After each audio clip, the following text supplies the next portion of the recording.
Welcome back. Scorpions, spinach, and the most expensive liquid in the world. We're going to connect these things today as we talk about speaking the truth in love. Have you ever heard of a deathstalker scorpion? It's the most venomous scorpion in the world with a potent cocktail of neurotoxins. A sting from the deathstalker scorpion won't usually kill a healthy adult, but apparently it hurts 100 times more than a bee sting, and it can sometimes kill the elderly or young children. Now, imagine you had a deathstalker crawling up your back and a friend saw it. Would you want your friend to just ignore it because they're afraid? Would you prefer that your friend picks up a baseball bat and swings as hard as they can at your back? Well, we're going to discuss these answers as we look at what it means to speak the truth in love. Speaking the truth in love is sharing the truth in a compassionate way. It's telling others what's right and accurate, but doing it in a caring and thoughtful way. Most people lean in one direction or another. Either they tend to be loving and they don't want to say anything that might offend or hurt someone, even if it's true, and other people just speak the truth and they don't really care how people take it as long as it's true. What about you? Which one are you more like? We don't need to say everything that comes to our mind, but we should think about how we can do everything in love for the benefit of others. Sometimes that means saying things that make us uncomfortable, like, hey, you have some spinach in your tea. And it can be more serious. Sometimes we need to lovingly remind them that cheating or stealing or whatever bad behavior they have isn't going to be worth it.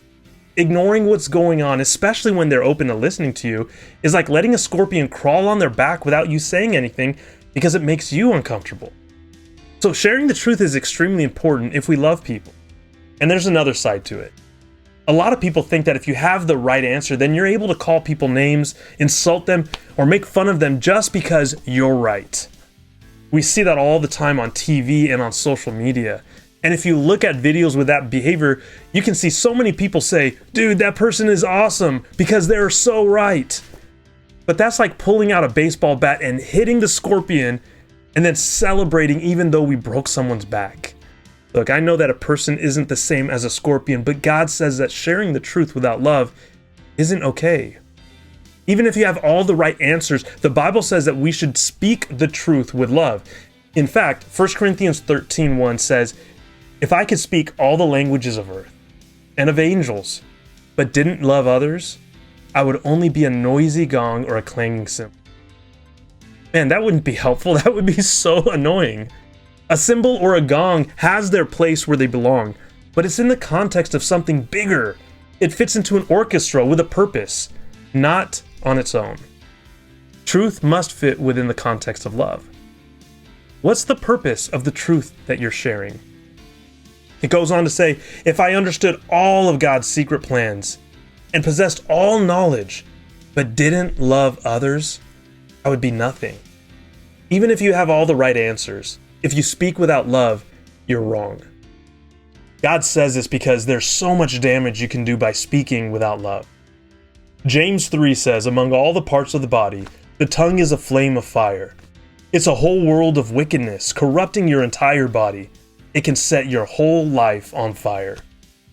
Wow, this sounds extreme, but we've all been hurt by what others have said about us. Whether it's intentional or an accident, it's hard to speak the truth in love. It requires effort and maturity. By the way, did you know that at $39 million per gallon, the deathstalker venom is the most expensive liquid in the world? Even though it's deadly, some of the components in the venom are being used to help save lives. Scientists believe that it may help get rid of brain tumors, and other scientists are working on cures for diabetes. But they can't use it just the way it is. They have to take it and modify it so that we can give it to people in a way that helps them. Sounds familiar? Sharing the truth in love is giving medicine that can save people's lives. Ignoring the truth is allowing people to die from other problems, but injecting truth without care and thought can do incredible damage also. Speaking the truth in love is hard for everyone. What are some of the ways that you want to grow more like Christ this week? Do you need to think about how to speak up more in love instead of being quiet because of fear? Do you need to pray for compassion for the people that you're talking with as you share the truth? Who do you need to speak the truth in love to this week? Don't delay. Ask God for help to brush that scorpion off the back of your friend. Who knows?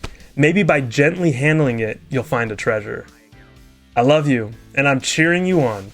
Until next time, keep fueling yourself with God's love and truth.